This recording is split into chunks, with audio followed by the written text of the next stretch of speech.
Hello, hello, movie friends. Welcome back to the show. This is Anthony. And this is James. And we're doing a movie that I have loved for almost 2 decades now. The Last Samurai. I've been obsessed with this movie since I first saw it. We saw it in theaters when we were kids, but it's one of those movies that, I have always put on, when I want to watch something great or just have a good time. And, it's a long watch. It's like 2 hours and 40 minutes, but I could watch a 5-hour version of this movie. And this movie, I think, is a perfect film. Whether you're talking about cinematography, acting, filmmaking, story, themes, action. I mean, it's got everything you want. It has romance. It's a really compelling story, and it's also based in history, which is something that I really love.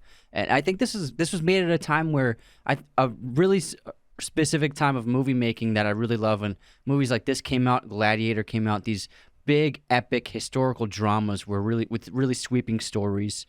They were going all over, what's the Ridley Scott Kingdom of Heaven? Mm-hmm. So there were a lot of these movies that I love historical fiction, and this is hands down one of the best ones of that era. And Zwick is a great director when it comes to taking a historical story and putting it on the big screen for Hollywood and for audiences worldwide, because he did a great job with Glory, which is the film that stars Morgan Freeman and Denzel Washington, which is what he won his first Oscar for as Best Supporting Actor, which is about the first black regiment in the Civil War Army. So He also did Blood Diamond. yeah, so he's great at adapting stories for different cultures. And this film, it follows an American military advisor played by Tom Cruise who embraces the samurai culture he was hired to destroy after he is captured in battle. It got 4 Oscar nominations, including a Best Supporting Actor nomination for Ken Watanabe, who was fantastic in this movie. Art direction, sound design, costume design. On a budget of $140 million, it grossed $454 million worldwide. It's rated 7.7 on IMDb. On Rotten Tomatoes, it has a 66% fresh score from critics and 83% from audiences. And I think audiences know what's up with this film. And it has a 56 on Metacritic, which is it's basically rotten on Metacritic. And this movie, it deserves a lot more praise than it got and has gotten. I think that fans of the movie understand how good it is, but I think that this movie, maybe audiences didn't understand what was going on. I think maybe critics didn't appreciate Tom Cruise as a serious actor. Possibly because a lot of He was a serious actor in the 90s. Yeah, but a lot of the reviews I read were people were talking about how the mega star and this movie was just all about the star, and I think that people got distracted by Tom Cruise in the role, even though I think it's his best performance. I think he's absolutely fantastic in this. It's his best acting for sure. But I think also people thought the story might have been too sensationalized because it seems like it's unrealistic. And yes, it's true. There was no, American man who joined the samurai and helped and was a part of this rebellion. That's fiction, but this entire movie is based on real events. It's based on real things that happened in Japan with this last large group of samurai warriors who were actually led by a real samurai named Saigo Takamori. Yeah, and Takamori, he inspired Katsumoto's character, Ken Watanabe's character in this movie, and he actually did lead this group of samurai against the emperor, against the army. And I think a lot of people maybe felt like because it's in a movie, it was unrealistic, but they really did fight this army that had heavy artillery, and they even did charge the heavy machinery, machine guns, to the last man on horseback, and they were all slaughtered. So these things really happened. So I think that maybe people when they saw it, they're like, oh, that didn't happen, but it's unbelievably true, though. And I think it's actually a few other things as well, as in terms of it not being critically beloved to the point of an 80-90% fresh on Rotten Tomatoes, which who cares about RT anymore? But it's not even an 8 IMDb. Yeah, I think the pacing is a little slow for some people. We love slow-paced films, especially when the characters are sensational, and in the script, which is so well written in this film, it just breezes by for me personally. So I think a 2 hour and 40-minute movie, there are great action sequences in this movie, but they're kind of few and far between, especially the first big action sequence is when they go and face the samurai for the first time. Then after that, it's about an hour before they start fighting again. That's when he's in his captivity at the village. But also I think that there's a huge misconception with this film, which I'm sure a lot of critics felt that when they saw it, is I think people think this is a white savior film. In The Last Samurai, it's not an appropriation of culture. It's not a whitewashing film. It's not about a white man coming to save the day. Nathan Algren doesn't save anyone. He doesn't save the day. He simply is a passenger of the inevitability of what the samurai clan is doing.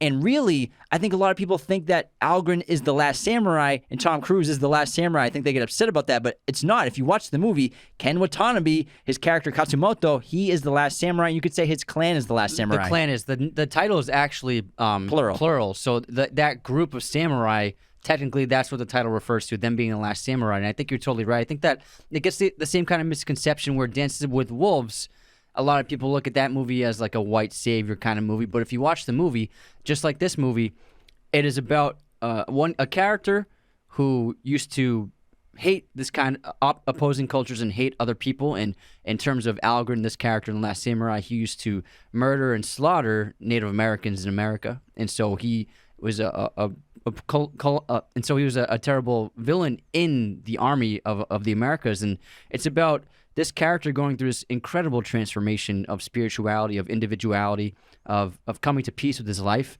and understanding and learning from this new culture where he used to oppress any kind of emotion, he used to oppress accepting others and empathizing with others. And now this movie has this beautiful story of this man transforming and resurrecting into a new person and joining this culture, joining this band, joining this clan, not to save it, not to be the hero, but to just fight alongside these men and live alongside these men, women, and children in the village. Katsumoto is the hero of the film. Nathan Algren does very heroic things, but Katsumoto is the protagonist of the story and the samurai. Well, Nathan's the protagonist of the story. Well, I mean, but in terms of the overarching, the goal, the larger story, the goal of the samurai. Katsumoto is the leader. Yeah. And The Last Samurai, it's really a celebration of traditional Japanese culture.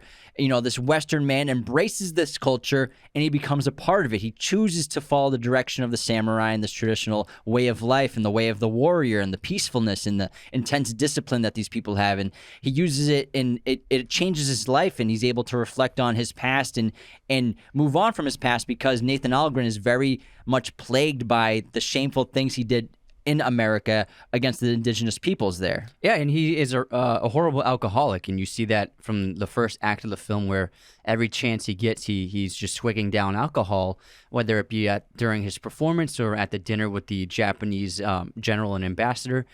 He escapes into the bottle, and he's not. At first, you just think he's a sad drunk, like, oh, there's that guy who's just like that drunk that he's just like a bum. But in reality, he drinks to forget what he's done, to forget the memories of his past and the horrible war crimes he committed, especially a particular event where he and his men, along with under orders of Colonel Bagley, slaughtered men, women, and children of an innocent village of an indigenous tribe. And he is haunted by these memories and by the heinous acts that he himself committed. And this shows, this is not whitewashing. This is not showing that the white American man is a hero. They are very truthful to how horrible many indigenous people were treated by the Americans, especially the American armies. And Algren represents that. And he escapes into the bottle, and by entering this new tribe, by entering this new culture of the samurai, he learns to deal with his guilt and embrace his guilt and accept what he's done. And he is able to turn away from the drink, which is a great transformation for his character. And the samurai teach him a new way of living and dealing with his past. Because Katsumoto says this great line, because Nathan says he knows that Nathan's having horrible nightmares because Taka is telling him. And he says that only warriors who are ashamed of what they've done have nightmares. Well, because Nathan says every soldier has nightmares, and Katsumoto says only soldiers who are shameful of their past. Really. Exactly. And yeah, so Algren, he needs the samurai, and they help save his life. And again, we believe this film is about a celebration of the Japanese culture. But before we continue, if you want to support Raiders of the Lost Podcast, the best thing you can do is share us with your family and friends, and to become a patron at patreon.com/Raiders of the Lost Podcast. Patrons get perks like personalized videos, podcast schedules. Top-tier patrons get a monthly shout-out on the podcast. And the best perk of all, every single patron, no matter if you're in the $2, $5, or $10 tier, you alone have access to our weekly bonus episodes of the show that we post every Tuesday on Patreon. Head on over to our website, RaidersOfTheLostPodcast.com, to check out all of our sources of content, our merch, our custom movie posters. Follow, subscribe wherever you're listening, hit those notification bells, and thank you for tuning in around the world. And now, like I said earlier, I think that this is Tom Cruise's best performance. And this is at a point of his career where it was before he was doing... Mission Impossible was kind of stalled out a little bit. and Mission Impossible 3 wouldn't be for another, I think, 5 years or so. And I think that in this movie, he showed how talented of an actor he was, because he was nominated for Magnolia after this came out, for Paul Thomas Anderson's film. But with this film, I think that he really embodied the character, showed us something different, and showed just the immense range he has as an actor. And I think that his work with Stanley Kubrick really transformed his acting career, because he was in Eyes Wide Shut before this. And Eyes Wide Shut, being a Stanley Kubrick movie, shot for a very long time. They filmed for over a year. Tom Cruise spent a year filming that movie, like acting in scenes. And so I think that after he did Eyes Wide Shut and went through that experience of that intense acting with Stanley Kubrick over so long a period of time, I think that that really changed his performing and changed his talent level. I think that he really upped his skill game in terms of dramatic acting after that movie. And then from then on, this is the first example of how powerful of an actor he can be. I like to think also, yeah, that's a great point, but from Tom Cruise being such a hardworking person, and he puts so much into each of his roles, lots of preparation, lots of research, I think that also researching the samurai for so long and kind of embracing the culture, not just Algren, the character, but also maybe Tom Cruise himself embraced the samurai codes in terms of the strong, intense discipline. And the second you wake up in the morning, you are having that intense discipline towards the mastery of whatever you go for, that task for the day. So you're just focused so intently on these tasks. And I can see Tom Cruise embracing the Japanese samurai culture and putting that into his performance, and maybe that's having an impact on his life in terms of not just the career and acting and role of Algren, but in his future, because it seems like after this movie, he kind of just took a turn and was like the biggest movie star again, even though he was a huge star, but now he's literally solidified himself as possibly the biggest movie star of all time. Yeah, that's definitely an argument you can make. And I think you're right about the work ethic, because he spent 2 years preparing for this movie, not just growing the hair and the beard. Like he trained for Japanese swordplay instruction. He spent 9 months training, and he also spent almost a year learning Japanese. And he gained 20 pounds of muscle to prepare for this role, because the stunt action sequences are not just the performing of the stunts, but swords are pretty heavy, especially if you're using them all day. These things can really take a toll on your body, as well as the body armor that they wear in these films. You have to have a great, strong core and have a good amount of muscle on your body to be able to withstand 14-hour shooting days with these set pieces and doing all these action stunt set pieces with all this armor on. So he had to gain muscle for that purpose. Yeah, so Tom Cruise, again, fantastic role and performance in this movie, but also Ken Watanabe as Katsumoto, again, Oscar nomination for Best Supporting Actor. What a performance. This marks not only the first time that Ken Watanabe starred in an American-made movie, but it is the first time he spoke English in a movie as well. And then obviously right after this, he did Batman Begins, and he was Ra's al Ghul's double.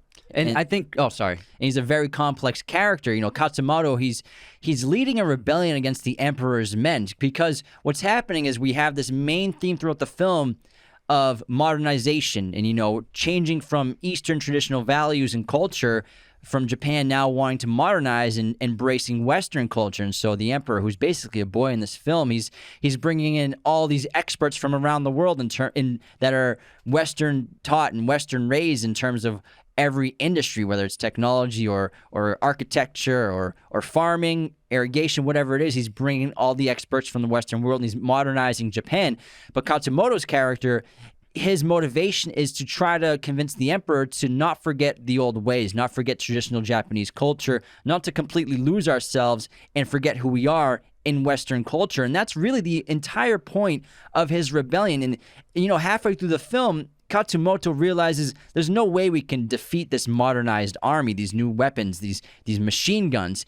But it's part of my duty as the leader of the samurai to show the Emperor, because even though I'm rebelling against him and opposing his forces, I still devote myself to the Emperor of Japan. I'm still his loyal servant, but it's my duty, and I believe it's my service, to show the Emperor that my death will show that not to forget about what we were. And we actually talked about a similar topic with the anime episode on our last episode, and the struggle in Japan within the populace of the struggle between their historical spiritual past and the intense spirituality they had in their history, and coming to terms with that, opposed with technology and and how advanced it's becoming and how much it's overtaking everyone's lives, especially the younger generation. So it's something that I think is still, this kind of culture war within the people itself is still prevalent to this day. So this movie is still very relevant to what's going on. And Ken Watanabe, I think that he should have won the Oscar for this. He's absolutely fantastic in this movie. And Chris Nolan obviously used him to great effect in Batman Begins, but then in Inception as well. I think that, great directors recognize great actors. And Ken, I think, knocked this role out of the park. He is infectious, he's charming, he's wise, he seems like a natural born leader, and yet he has this amazing quality to make the camera love him, to make the audience love him. It's a character that you would love to follow more, and like I would love to see a movie of his on his own. You know what I mean? That's how much you like him. And he's as eloquent and wise as he is fierce, and he's like a tiger just waiting to pounce. And I love the way that Ken does it with his body language to show this characteristic of Katsumoto. Like, he'll be in an intense stare looking at the character, listening to Algren, then he'll just immediately turn away and just run away from the camera. But he turns his neck first, always. But you don't know where he went. He's like a dragon in a way. It's really cool that he like kind of brought this animalistic, ferocious element to the character of Katsumoto. And in this film, Japan is westernizing, like we just talked about, and they're doing it under the guise of national harmony. And so they're trying to, what they say is, bring peace to their entire country with like basically one new set of ideas. But I love how, like we talked about, they don't shy away from the atrocities against the indigenous people of America in this film, but also they show the westernizing of a country like Japan and its effects that it has on its citizens, like when they're placing the train tracks down and we see the displacement of people and houses being burned down and their villages being burned to the ground just to make way for this train track. And the delegates and especially Amora, who is basically the emperor's main advisor, he's all for, and he's kind of leading the direction of this new modernization of Japan. He's the villain of the movie. He's probably the antagonist of the film, you could say, and also Bagley as well. Yeah. But Omura is too much in the emperor's ear, and the emperor is so young and naive and inexperienced with his decision making. He's literally a child, and he says that. I think he says that Katsumoto used to be his teacher. Katsumoto's also part of the council, but it seems that he stopped listening to Katsumoto long ago because he's trying and envisioning this new future for Japan because, yes, they want to modernize, but they're doing it because they need to compete in this new social and economic landscape of the Industrial Revolution across the world. And it's something that obviously it's destroying the history of the country, but it's a necessity, especially during the Industrial Revolution. If Japan didn't modernize and westernized in some capacity, they would have been considered like a third world country in terms of their technology, and they probably would have been taken over by another country. They could have easily been taken over. So the emperor is acting in the best interests of the country as a whole. But although Katsumoto is trying to obviously harken back to we can't change who we are. So I think that by the end of the film, the resolution that he understands is we can change, but also we can't forget who we are or where we come from. So we need to kind of find a balance between westernizing and industrializing, but also remembering our roots and our spirituality and our connection to nature as well. So obviously the entire story, Katsumoto's sacrifice and also the sacrifice of the other samurais, is what leads him to that decision by the end of the film. And my favorite image representing this changing and clashing of cultures is a little past the halfway point in this film when Nathan is returning to Tokyo and Katsumoto is with his samurai and he's going to meet the emperor. They drop him off in town, and you see this really great shot where when we first saw a similar image in the opening of the film, it's just a bunch of houses and shacks and storefronts, and you see their roofs and that beautiful Japanese architecture with the curved roofs and just trees in the sky, and that's what you saw. But now it's after the winter and industrialization has been taken over. Now you see a similar image with the roofs and their trees, but there are dozens of telephone poles leading into the distance with hundreds of wires leading out. So it's a great image to show how Japan, how quickly it was changing and how fast it happened from when Nathan was captured to when he was released. Which is just about a year's worth of time, basically. And the main plot of the film is Nathan Algren is basically this wayward former soldier who, when we meet him, he's basically a drunken mess, and all he does is he's basically lost without war. He's lost without a battle. That's his purpose, is to be a warrior. And he's reenacting and doing theatrical performances of his exploits on the indigenous people in America. And he's obviously then tasked to help train an army for Japan to stop Katsumoto's rebellion against the emperor. And so basically he's tasked then to train these people who are basically farmers, never picked up a weapon in their life, to try to take on samurai whose entire occupation for the last 2,000 years has been war. And this is something that really happened. It wasn't Americans that trained the Japanese army. It was Prussians. But obviously, you can't make this movie with a Prussian lead actor. You need to have Tom Cruise in it. Yeah. You need to have it's being released wide in America. It needs to have an American lead. So they just embellished that part, having an American expert of warfare training the army. But it was actually Prussian armies, commanders and experts in war who trained these armies. But they are accurate in terms of the weapons and the rifles that these Japanese soldiers are using in the first act of the movie are actually Prussian-made rifles. So that's accurate. And then, which also happened when Nathan returns after that year, the weaponry is much more advanced, and that also happened. They excelled in terms of the industrialization of what they had in the army artillery, and they became an unstoppable force towards the samurai. And Nathan's such an interesting character because, again, we've talked about the shame that he has, but he's so similar to Katsumoto because both are warriors, but one has lost his honor, whereas the other one has great honor for himself and his practices. And Algren has this odd quality where he seems to have a death wish, but at the same time, and he's not afraid to die, but at the same time, he doesn't want to die. It's kind of odd where, he has that soldier try to shoot him to prove that the soldiers aren't ready to go in combat against the samurai, but also he has a survival instinct at all times to always fight to the last breath and never give up. So it's kind of an odd back and forth that he has in his psyche where you can tell part of him just wants to die and just never live again, and because of his past, but also he wants to keep fighting. It's like he's looking for something to save him from his bottomless bottle. Exactly, and I think it's a great point where you said he's a born warrior, and when he's not in battle, he kind of doesn't know what to do with himself. So I think that's a great point where he does have this death wish, but when he's on the battlefield, he will kill as many people as he possibly can and do whatever he can to save his own life. So it's a great contrast of like this feuding duality within the character. And since America doesn't have a great war at this time, he's like, I guess the only job I'm fit for is to be hired to suppress yet another rebellion for a emerging modern war party. And I've always been fascinated with samurai. I've always been fascinated with the history and the intense discipline and spirituality and how revered these warriors were. They're some of the greatest warriors in the history of mankind. Definitely. But this movie does take a certain angle towards samurai. So not all samurai were like this. Some samurai, were more villainous. There were different factions of samurai, and there were actually different like families of samurai. And not all samurai were united. They were often opposing forces, and there were battles between different samurai clans, and many samurai were even hired as mercenaries for hire. So not every samurai was a super spiritual,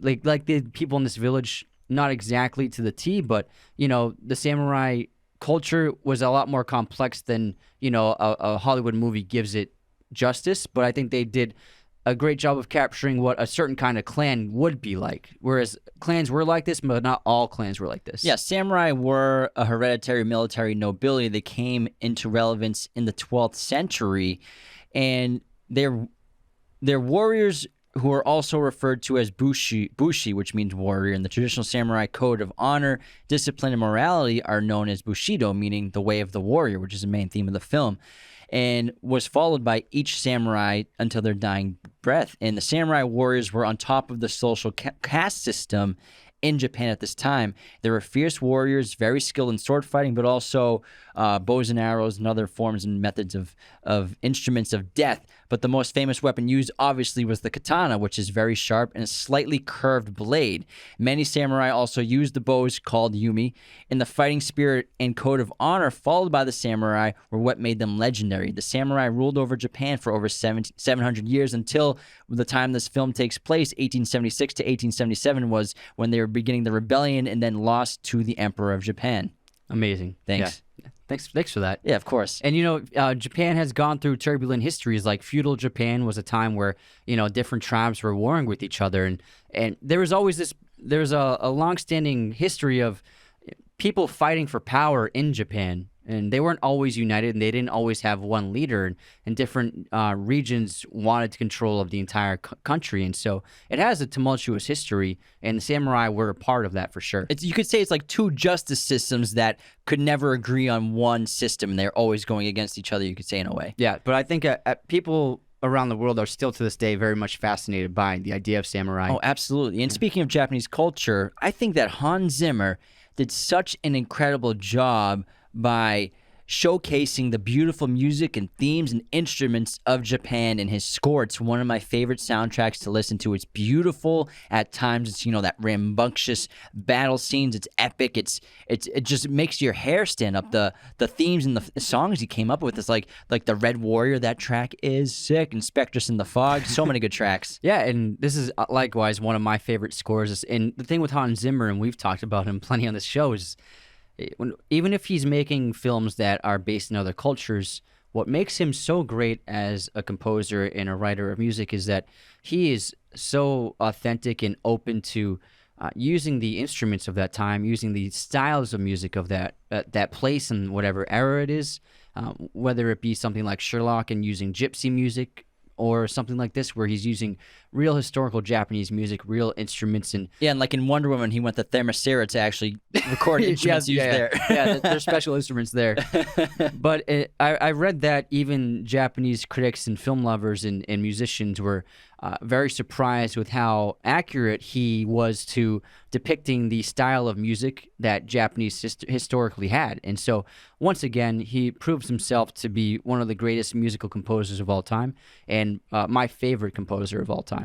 And let's talk about some more characters, and then I want to dive into the main plot of the film because there's so much more to talk about. This film is so epic. And so, besides Nathan Algren, his buddy Zebulon Gant is kind of like an old army bud of his, and Algren takes him with him, and he's the one who approaches Algren about the deal and the job to go work in Japan to train this army. And then we have Colonel Bagley, who is just a despicable character in every way. He's the colonel who led the attack on the indigenous tribe that Algren tried to say that had nothing to do with the ambush. You can assume that happened to the American troops in America. So Colonel Bagley is just one of the most loathsome characters you'll see in a film. But he's necessary in a film like this, especially because there are people like that. There's still people like that today. Necessary evil. But I love how Algren kills him at the end of the film. He just throws a sword through his chest off horseback. It's pretty epic. I'll likely kill you for free. And then Timothy Spall, he plays Simon Graham, and so he's famous for playing Peter Pettigrew in Harry Potter and the Prisoner of Azkaban in the other films. Couldn't be more different of a character. But he had a great couple of years because this was around the same time in 2003. But he plays Simon Graham, who's basically a linguist and translator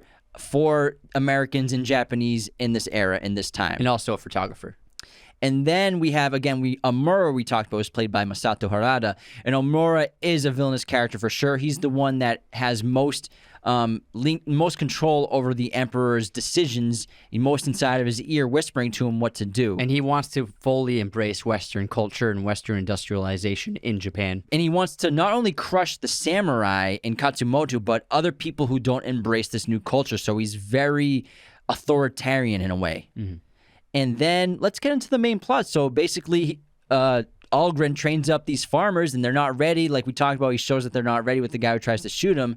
But Omura and the Japanese government have had enough. They want to go attack Katsumoto because Katsumoto had just attacked one of their train tracks, and they need the train tracks open for resources and transportation. And so Algren leads his unprepared men into the first attack and battle with the samurai, and the directing, cinematography, and just tension built by Zwick in this sequence of the first battle of the samurai is just so epic. And just when you can hear them in the distance screaming, and everyone's terrified about what's to come, and then you see the samurai charging on horseback in their giant war attire and uniforms and armor with their demonic heads and animal like protrusions off their shields and everything. It's epic. Yeah, and the smog, it looks so great. It's fantastic cinematography, but also it's important to mention the opening of the film where Katsumoto is meditating, and he experiences this vision of a group of his samurai warriors battling a white tiger that is putting up a fight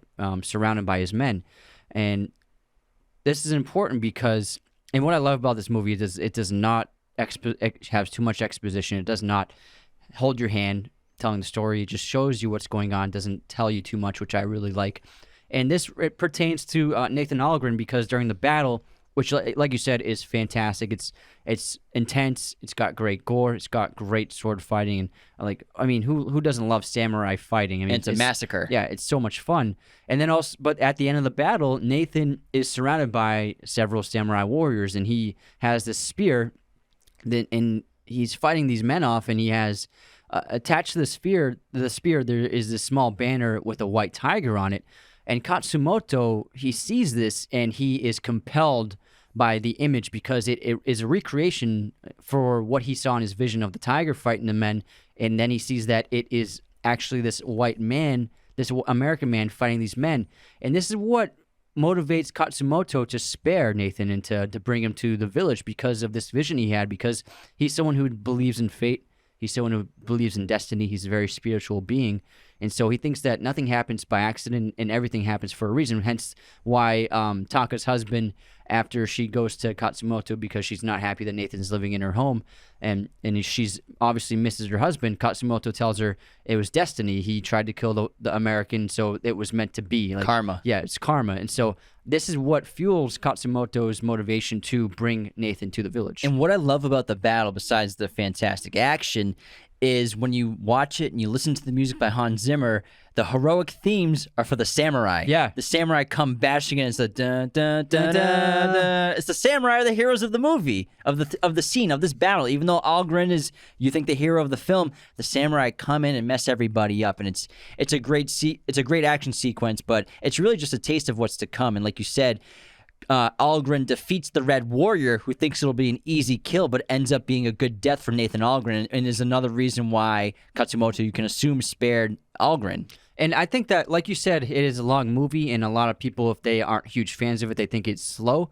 But I think it's a perfect movie, and it's really perfect storytelling because this is the big moment where at the end of the first act, and this is where everything changes for our character. The second act should put your character into a place where they are in unfamiliar territory and challenge them.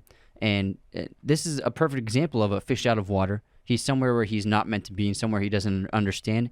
And this place is going to challenge him. First of all, it's going to challenge him by forcing him to go through withdrawal over not having alcohol anymore. And it's a great sequence of him dealing with the withdrawal symptoms. Mm-hmm. Especially when he gets the sake and he's just chugging it. And then you can see Taka and her brother just staring at him in concern over him chugging sake and screaming and having those nightmares. But I love when Nathan gets to the samurai village and you get to see this culture and how different it is than the westernized Tokyo and how much bigger it is than you would think about a samurai community. And it's actually, they're very large. And Katsumoto, we learn, is basically samurai nobility. His forefathers and his family have ruled over this area for 1,000 years, so it's up to him to keep leading. In a way, he's kind of like a king to these people, He's kind of like his own mini emperor to them. Yeah, his family built the temple. Yes, my family built this temple 1,000 years ago.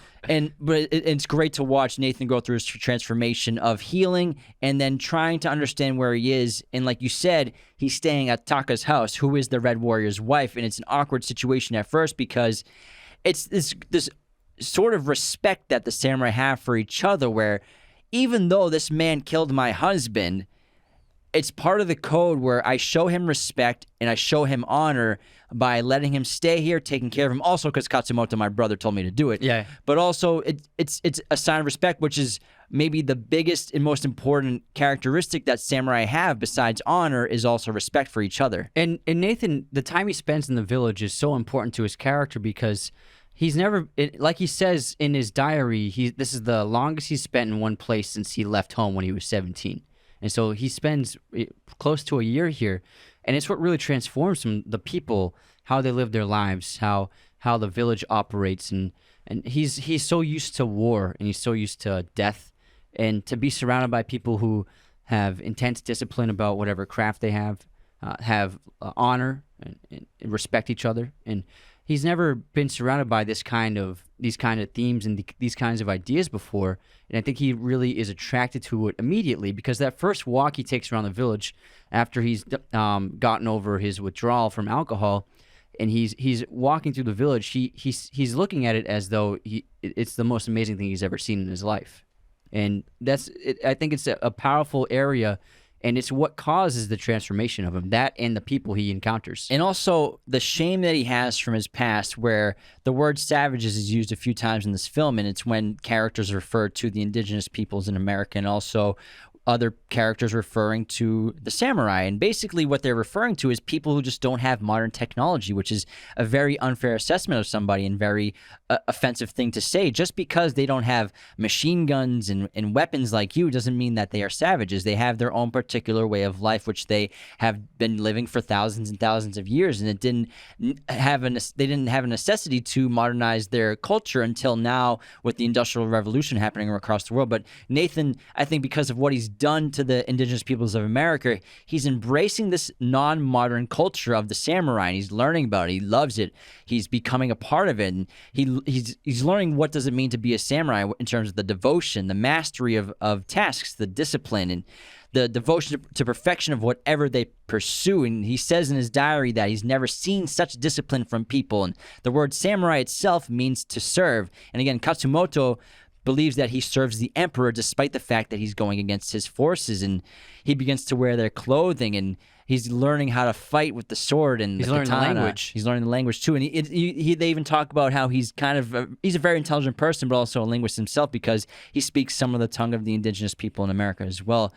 And Katsumoto believes that Algren is there for a reason, which is why he's having Taka take care of him. And it has something to do with his vision. And also, he wants to learn about his enemy and learn from them. Yeah, and I think also living in a home where there is a family, especially a mother and children, I think opens up a new chapter inside of his psyche where I don't think he's ever been exposed to that his entire life. And so I think that signals a major transformation, being around the kids, being around Taka, and just, having dinners with them teaching him the language, him having fun with the kids. These are all things that they're such human things that he's never encountered because he's been a soldier all his life since he's been an adult. So he's never had these kinds of moments in his life to really understand other people and empathize with other people and grow to love other people and develop like real relationships. That's something he's never had. And because he's not drinking anymore, he can develop those relationships, and like not even just with Taka and her children, which are all very touching, and he grows a very strong bond with the young son, but also with Bob, his bodyguard and protector, who's always following around. You ladies' man, Bob. And then also Algren, he's really also trying to earn the respect of the other samurai. Katsumoto is a very honorable man. He respects even his enemies. It's a very strong character trait of him that he has. But then we have the character of Ujio, who's played by our buddy, what's his name? I didn't write it down. Hiroki Sanada. He's awesome. Who's in a ton of movies. Yeah. And so Ujio, he despises Algren when he comes. He's the one that wants to kill Algren every day he wakes up, and he's the one that fights Algren with the wooden swords. And I love the scene in the rain when I love that scene. Algren goes to have fun and fight with the wooden swords with the young son.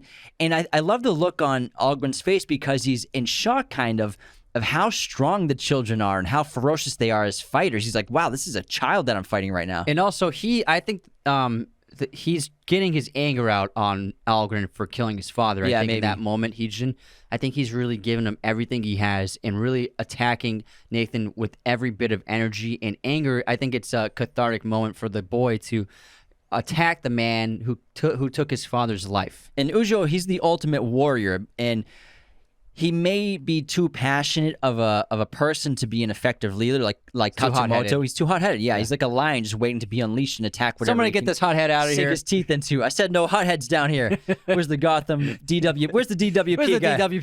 Where's the DWP guy? That's Dark Knight Rises quotes, everybody.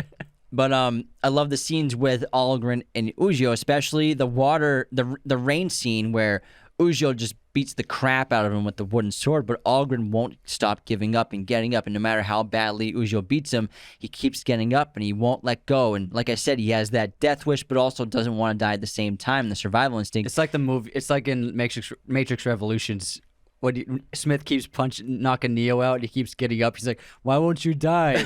It was inevitable. I was thinking more like Paul Newman in what's it Cool called? Hand Luke. Cool Hand Luke, when he just keeps getting beat down, but he keeps getting up. But that's like an archetype of a typical hero in Hollywood. But also, scene, it's starting to grow respect for Ujo to have for Algren, which eventually he does get respect for him when they have their second battle against each other with the wooden samurai swords, where Algren gets bested twice, but then they have a draw on the final contest, and then Ujo does his nod and bow to Algren, which Algren returns. Yeah, I think Ujo, when he understands, I think the first initial fight during that first battle, Algren shows his will to fight to the last breath. And then when Ujo beats the crap out of him in the rain, his willingness to keep fighting, even when he can't even stand up, but he still grabs the wooden sword again and just like slowly waves it around.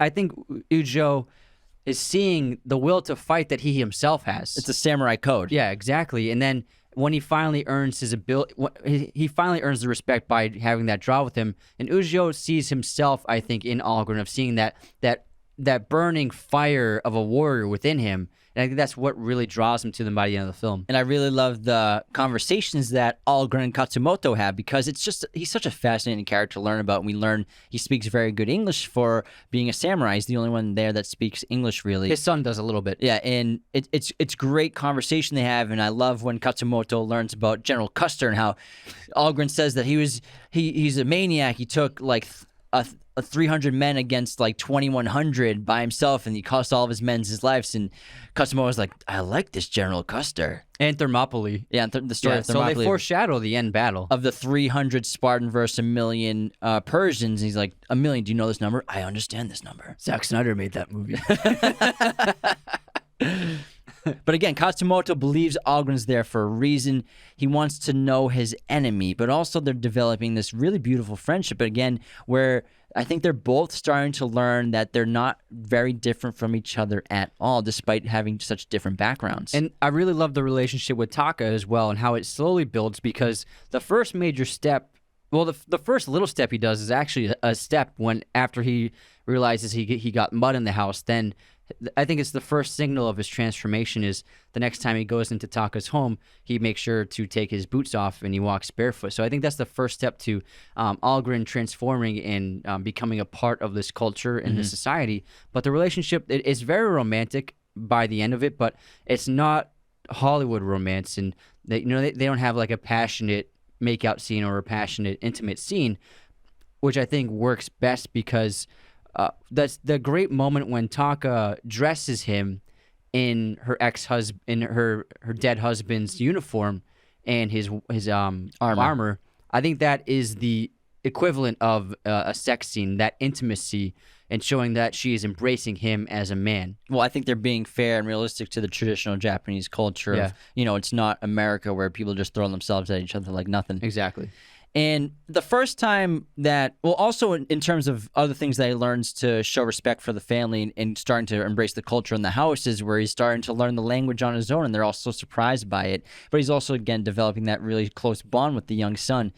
But I think Algren really shows where his loyalties begin to lie on the assassination attempt of Katsumoto, where the village is having this really nice night where they have the puppet show going on, but then Katsumoto, ninjas or other samurai come to attack and kill him. But Algren puts his life on the line multiple times to save Katsumoto and also to save the young boy and everyone else in the village. That's such a great fight sequence. It's excellent. When him and Katsumoto are side by side. He's got two swords. Oh, man. Because Katsumoto is a beast with the sword, too, as well. And Ken Watanabe's tall. He's a really big guy. Yeah.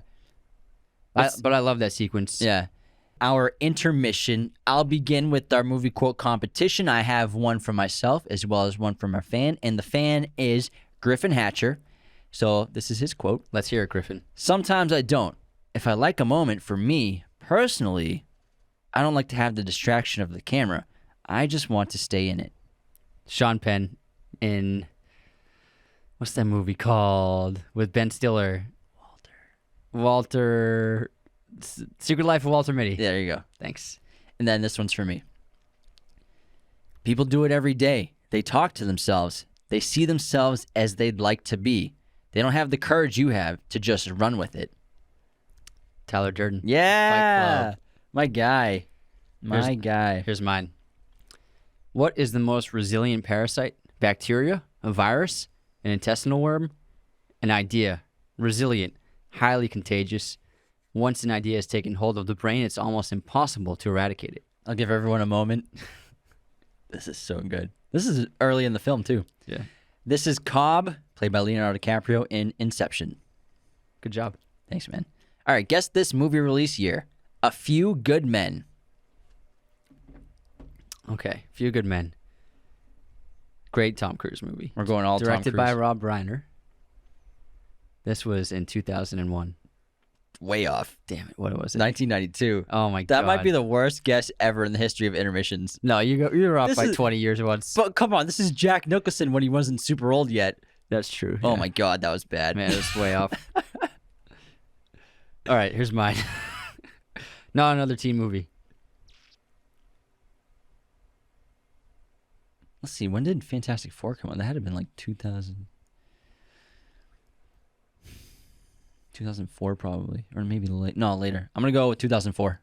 2001. Oh man, is that early? Yeah, it's an old movie. Wow, I guess it is because the Fantastic Four was probably like 2004. I think. Yeah, that's what I think. That is one of my favorite comedies. Oh, dude, it's hysterical. It's so funny. That movie is when she's painting and he's Just like stick figures. he's like, you have your mother's eyes. he looks at it, he's like, you have her eyes. It's a stick figure painting of her mom. But she's like throwing paint on it. Like, in the art class. She's like aggressively. Janie Briggs. Janie's got a gun. Janie's got a gun. Oh man. All right, movie pop quiz time. Oh, man. What was Stanley Kubrick's final film? Eyes Wide Shut. Yeah, that was we talked about earlier. Yeah. He died before it was released too. But he died 2 days after the final edit he made on it. That he showed it to the studio, Yeah. and then it's so unfortunate. He was kind of old. He was like probably close to 80, and I think he's a long-term cigarette smoker and just super. Didn't seem like a healthy guy. He didn't seem like he slept ever. Yeah. because he worked so much on his films. Yeah, he did not look like that takes his toll. But man, probably the greatest director to ever live. Definitely. All right, what do you got for movie pop quiz? What video game movie did Ken Watanabe star in? Co-star in? Video game movie. Yeah. What is this? It's a good one. Doom? Nope. He does bigger movies than that. Yeah, but that was a while He was ago. doing Pirates during that when Dune came out. Ken Watanabe's not in Pirates. He was in At World's End. No, he's not. Who is it? It's not him. Oh, who am I thinking of? Someone else. I don't think so. I think we've had this conversation before, and you always think it's Ken Watanabe. Yeah, I think so. Yeah. You're a piece of work guy. I don't know, what is it? Detective Pikachu. Oh man, I forgot. Yeah, he plays the lieutenant. Yeah. That used to work with his father. Oh man, Yeah. It's so I don't know why my brain was just like, all right, what's an old video game movie? All right, let's move on to our biggest hater of the week. I have one. I actually got into it with somebody on TikTok today. Oh, really? Because, I didn't even see it. It was, I'm not going to say their username because they don't deserve to be called out. But we posted a clip on sharks from our episode of Shark movies, and we talked about how 100 million sharks are killed per year by humans versus 10 humans killed by a year per sharks. And a lot of people in the comments like, oh, that's cap, that's a lie, that's a fake number. Like, there's no way 100 million sharks are killed. But I think that people really underestimate or don't understand how big the Earth is. It's impossibly massive. Like, when you actually look up how big it is, it's freaking huge. And the majority of the Earth is oceans. There are billions of sharks out there. There are over 500 species. And I mean, I put up another statistic to these commenters just to like give them a perspective of how many animals are killed per year just for human food consumption. And I wrote, I mean, humans kill 50 billion chickens per year, so how is it that far-fetched? And this one guy, he wrote... This guy. And I didn't say that, people eat sharks at the grocery store every day. It's just a perspective number to say, you'd be surprised how many animals there are in the world that get killed every year by human beings. And he wrote, mate, I thought you were smart, but after reading your comment, I just can't think that anymore. Your comment completely lacks knowledge.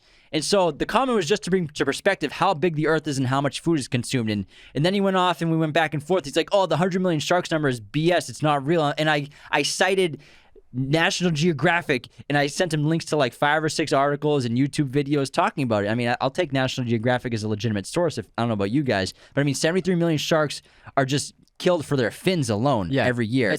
Shark fin soup is a delicacy in China. But there are billions of sharks in the ocean right now, over 500 species. I think people just think that sharks are just the big great white sharks, so that, like, there aren't a ton, but there are tons. And not only that, but some species of sharks, they lay up to 100 pups at a time.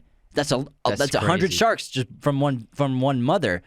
And I think, again, it just ties to people don't really understand how massive the earth is, how big the ocean is, and also they don't have perspective of just because we go to the grocery store, we have access to all this food. Can you imagine how much tuna fishing goes on every day to supply every single grocery store, convenience store, supermarket, restaurant with tuna fish, just canned tuna fish? I'm not talking about fresh salmon for all your sushi and all your grocery stores. I'm not talking about shrimp and lobster. Just canned tuna fish is an absurd amount of fishing every single day. There are probably tens of thousands, hundreds of thousands, maybe more fishing boats on the oceans every day fishing. Yeah, and there are probably millions of people that eat shark every day. So it's nuts. It's like the kid didn't even look it up. He's like, and I'm like, we're in this world where just because you think something's right, you don't even have to look it up. Didn't even look just it up, because your feelings think you're right, you say, oh, but you're wrong. I'm 100% right. And I sent him so many links and articles, so I got, I didn't have a great moment, and I went into it with them, but it really pissed me off, man. I did my research, and I threw even more statistics. I was like, according to this statistic from National Geographic, up to 6 to 7% of the shark population is killed off every year, so it's being more decreased and declined. He's like, also, one more thing, I'll stop this rant. Yeah, he's like, there's no way that sharks are being killed off that fast. They'd be extinct. I'm like, they are going extinct. Every year, more and more get killed. What a bozo. Oh my gosh. All right, I digress. I'm cooling off now. Is this a ranting podcast now? All right, I'm done. I have a funny hater, and it's a real hater, is on the Brendan Fraser video I posted, and I talk about that he's going to be in Scorsese's new movie. The King Fraser is back. And I called Scorsese and DiCaprio an iconic duo, and RackWolf80 said, calling Scorsese and DiCaprio iconic is pretty generous. And I was pretty generous? Yeah. Like, these are two of the most iconic directors. What's another more iconic duo in film history? It's hard to point out one.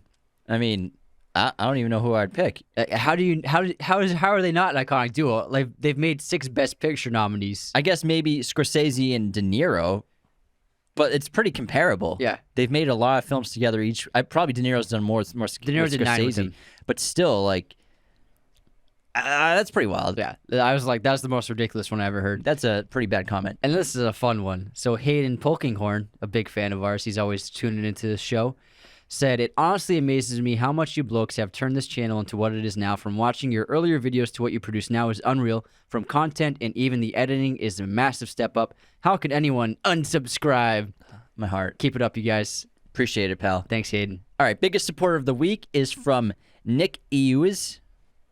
Left a review. Best podcast ever. These guys are the best and have helped bring my love for movies to a whole new level. They point out things that most people don't ever see or notice and have the best recommendations for movies. One of the most engaging podcasts I've ever listened to, and can't wait to see where this podcast takes these guys in the future, and look forward to seeing their own personal movies in theaters one day in the future. Thank you so much, pal. Appreciate it so much. On this day in film history, today is August 23rd. Gene Kelly, Vera Miles, and River Phoenix were born. Movie releases on this day: Snatch in 2000. And then in 2013, 4 great movies came out: Kings of Summer, The World's End, Blue Jasmine, and Short Term 12. My streaming recommendation for this episode is The Last King of Scotland, which is on Amazon Prime, stars Forrest Whitaker and James McAvoy. It is a great drama. Mine is on Amazon Prime. It's Ron, which is an Akira Kurosawa samurai film, which is really great. It's epic. It's got great action sequences, and he also did some amazing things with the color palette in the film that really were really stunning. And I recommend, if you like old movies like that, you gotta check it out. All right, let's get back into The Last Samurai. Let's go. At this point in the film, what's happening? Algren, he's been embracing this culture and falling in love with the way of the samurai and the way they live their lives, and again, their discipline and their honor, which was, a forgotten word that they talk about in the opening of the film. And unfortunately, he has to leave because the snow has melted, the rivers have thawed out, the birds are chirping, and now they can travel. And since he's been a POW, they're going to return him back to Tokyo. And now that he returns and he sees Bagley and he sees that first of all, the army is much better trained. They seem very elite in their abilities, and they have new artillery, including the first machine gun, which can fire 200 rounds per minute, which is a big deal back then when all they had were rifles that fired one shot at a time. So this is a huge step up in terms of warfare. But also, you can tell immediately that once he's around these men, he feels so out of place, and you can see that he resents this world, and it's like he's like a different person now, and the idea of war is something that he wants to reject. Well, not the idea of war, but I think it's the way of life he was pursuing, because the samurai way of life is of the warrior. Also, another really telling scene about his departure from the village is right before he leaves, he goes and finds Taka, who is bathing by one of the little waterfalls, and it's a very emotional moment for the both of them because they had been beginning to grow in their relationship and maybe build feelings for one another, and she started to realize, the way of the samurai and that code, it's so interesting, the respect they have for one another, and she has accepted the fact that he did his duty and her husband did his duty as well. And she's basically squashed any hard feelings she had about it because the beef is squashed. I squashed it. Squashed it years ago. So now they're on good terms, really. And now, she's sad that she's losing this other man that she had been growing feelings for. And he has a father figure-esque quality, especially towards the children. Exactly. And the son especially, he doesn't want to see him go, and that's why he's so upset. And that piece of paper, and he draws the calligraphy icon on it, and they don't tell you in the movie what that symbol means, but it actually means samurai. So that's what the boy drew for Algren, is telling him that he's a samurai. And also, the other samurai have just grown beautiful relationships with them as well, and they've accepted him. They call him... they have a fantasy football league. They call him Algren's son instead of Algren or instead of Nathan. So they've kind of just accepted him into their community. And it seems so short-lived because you wish we could see another hour of him being in this village and training with them and everything. You don't want him to leave. And learning the way of life, but he has to go. And it feels short-lived and unfair that he has to go. But as he's there, Katsumoto goes with him. And then Katsumoto, he meets with the emperor. But Amura's there, and so aren't the other delegates and advisors of the emperor. And basically, Katsumoto tries to communicate with the emperor and to say that my sword is his and I'll do what he says.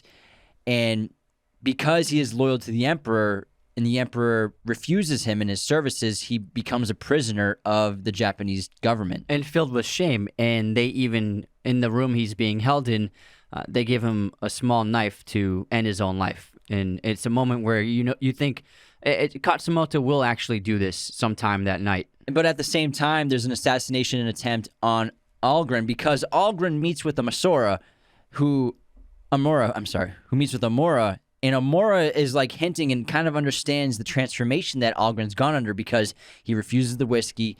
Then he says that line to him where he's like, the samurai is an appealing way of life, isn't it? And then Algren's trying to play dumb. He's trying to play like, I'm still loyal to you and to the U.S. Army, and I'm just going to take my money and go home. I don't want anything to do with this anymore.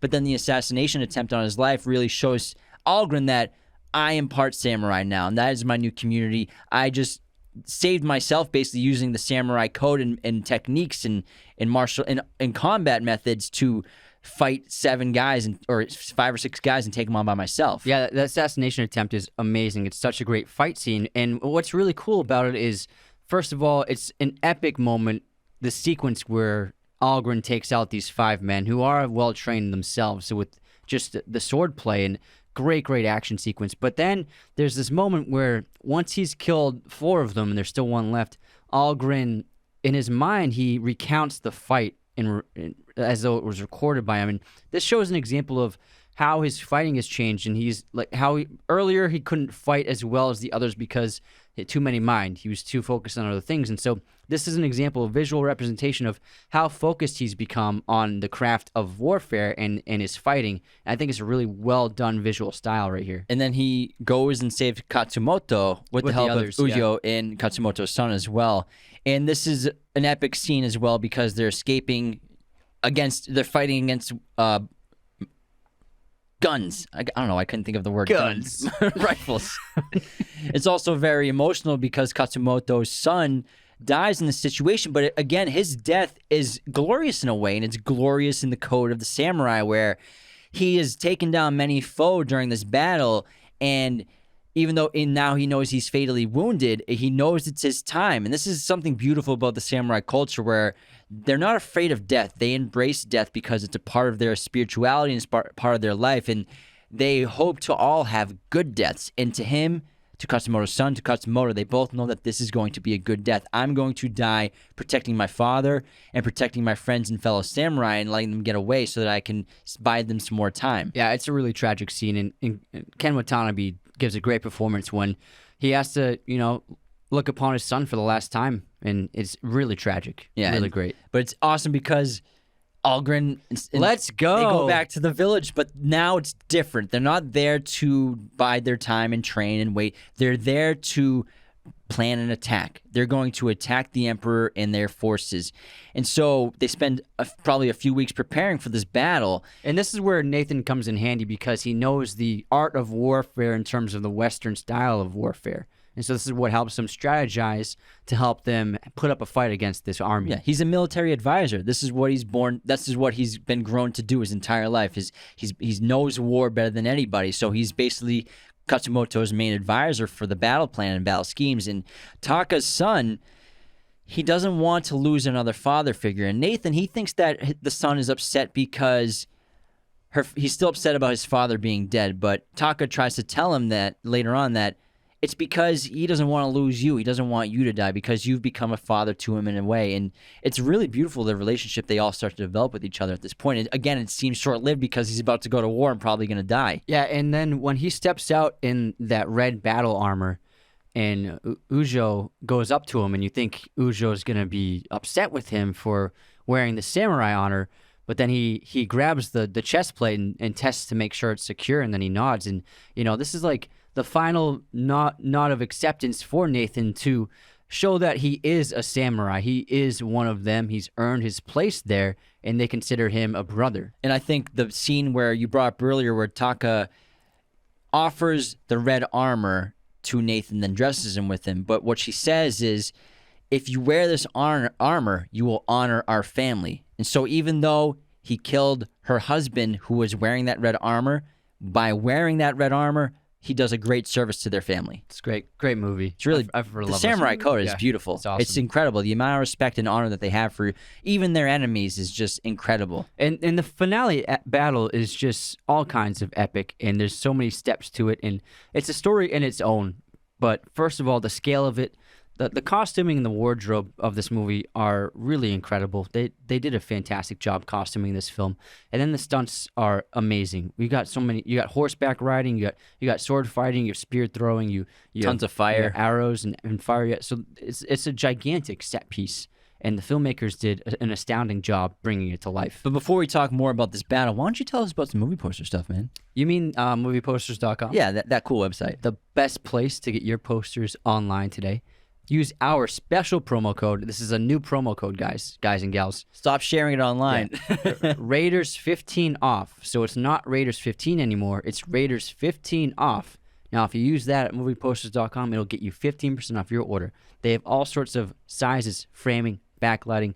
Pretty much every movie you can think of, movieposters.com has it. If you're a fan of movies, if you're a fan of film and TV, there's no better way to express that love, bud, than by decorating your place with a ton of posters from movieposters.com. Again, use our promo code Raiders15 off to get 15% off your order today. And the biggest weakness of Amora and Bagley and the Imperial Army is because the samurai, they perceive the samurai as savages because they don't have modern technology. They don't have guns. They don't have machine guns. They have bows and arrows and swords. They make fun of them about it, and they think that they're going to be able to crush them no matter what. But what they misunderstand, and what Algren understood this immediately when he got to Japan and was learning about the samurai through those books, is the samurai sole occupation for 2,000 years has been war. This is what they have lived their entire lives for, these moments, these battles. And because, again, the Imperial Army has the superior technology and weaponry, Algren's clever plan is to lure as many of their soldiers in as possible to get them hand-to-hand combat so that they can pull the swords out. So they make it seem like they're retreating, and then Omura has Bagley send all of their forces out, which is exactly what Algren and Katsumoto want, so that they can fight them hand-to-hand with swords. And then it's a bloodbath. There's that beautiful shot. It's amazing. It's a wide shot of this entire field. So many extras, hand-to-hand sword fight, rifle combat. It's crazy. And they're really like they're really going at it. Yeah. And there's so many. It's hard to pull that kind of sequence off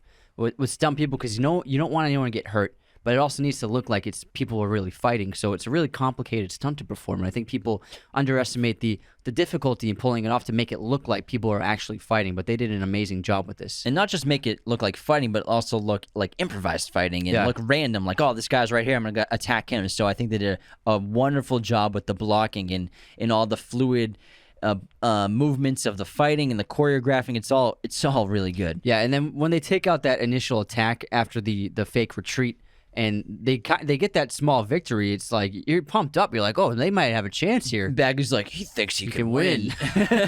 But ultimately, obviously, the superior firepower is what defeats the samurai army.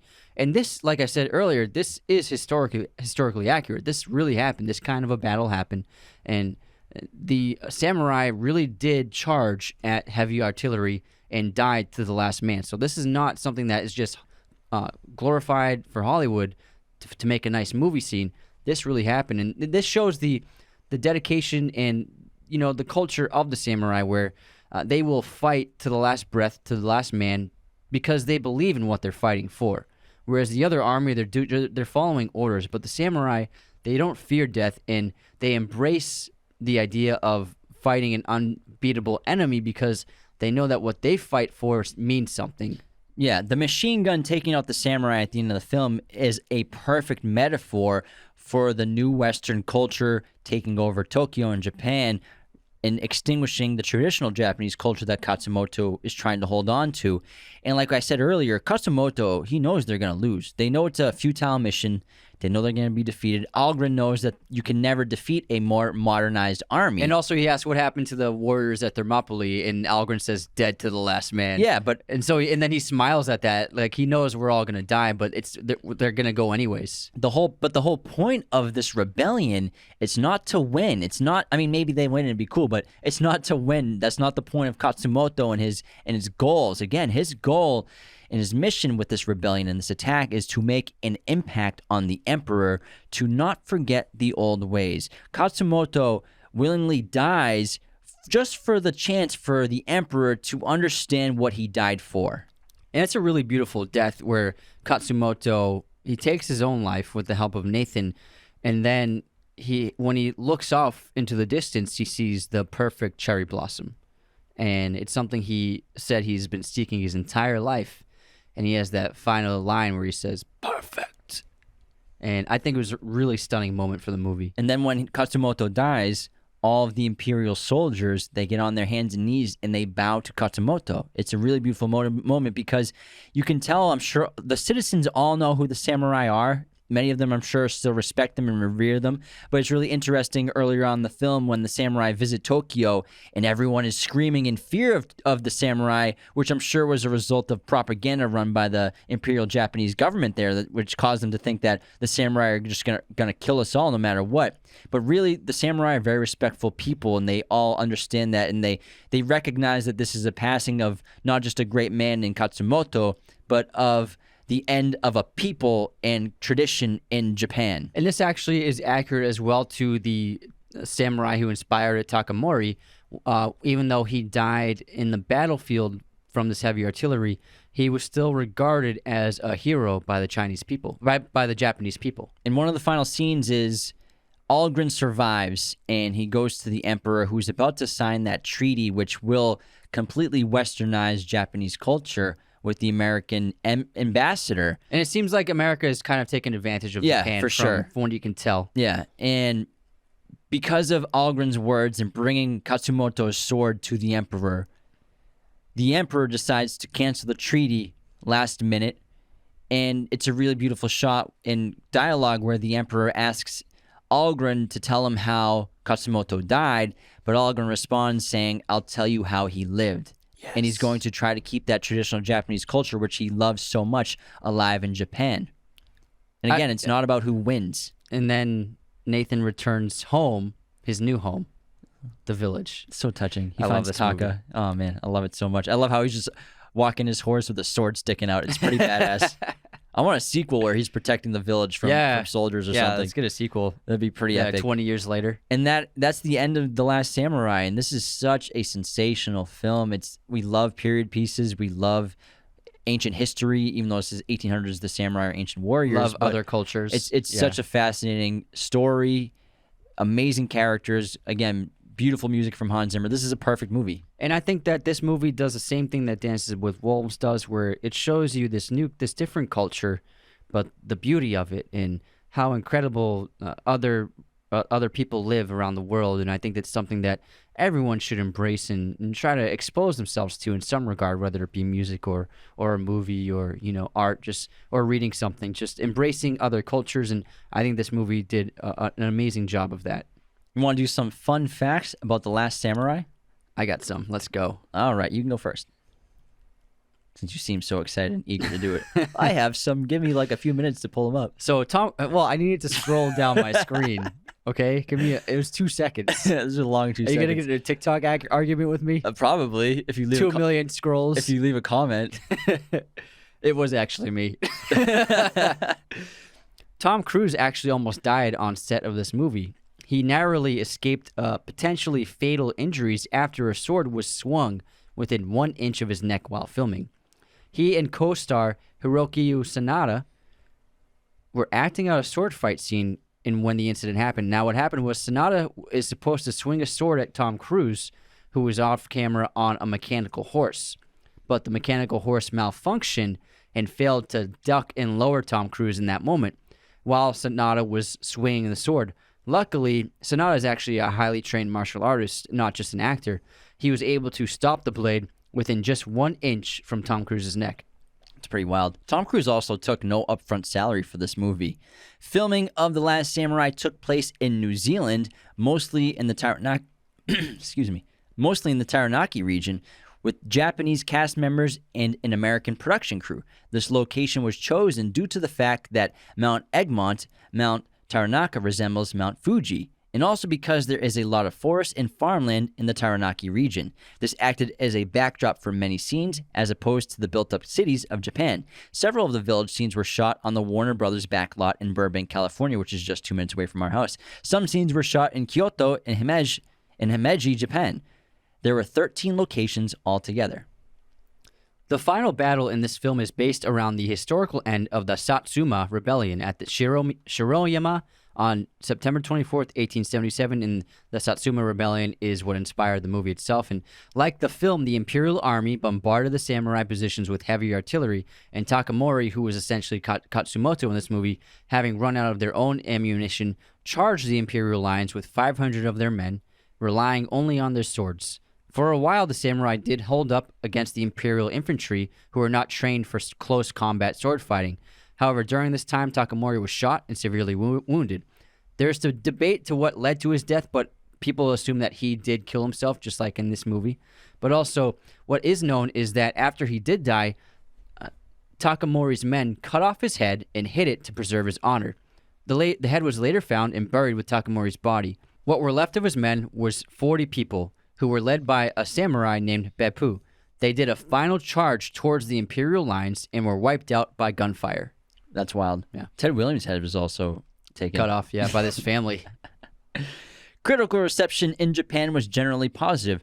Tomomi Katsuta of the Mianchini Shinbun thought this movie was a vast improvement over previous American attempts to portray Japan, noting that producer and director Edward Zwick had researched Japanese history, cast well-known Japanese actors, and consulted dialogue coaches to make sure he didn't confuse the casual and formal categories of Japanese speech. However, Katsuta still found fault with the movie's idealistic storybook portrayal of the samurai, stating, "Our image of samurai is that they were more corrupt. As such," he said, "the noble samurai leader Katsumoto set his teeth on edge." You got any more? That's it. That's all I got. Yeah, I mean, there's some more, but, we'll leave it at that. This is such a fun episode to do. I love this movie. Jinx. Again. All right, thanks so much for tuning in, everybody around the world. Make sure to become a patron at patreon.com/Raiders of the Lost Podcast. When we hit 300, James will quit his job. Woo. So thank you so much, everybody, for tuning in. Hope you have a great rest of your week. Take care, everyone. Thanks so much for tuning in to Raiders of the Lost Podcast. Be sure to subscribe if you're new. Hit the like button, leave a comment. Find us on all audio streaming platforms, Spotify, Apple Podcasts, Google Podcasts. Wherever you listen to podcasts, you can find us. Find us on Twitter, TikTok, Instagram, Raiders of the Lost Podcast. Be sure to check out one of these other videos right here for more content on our favorite films and breaking down all kinds of movie content. Thanks so much.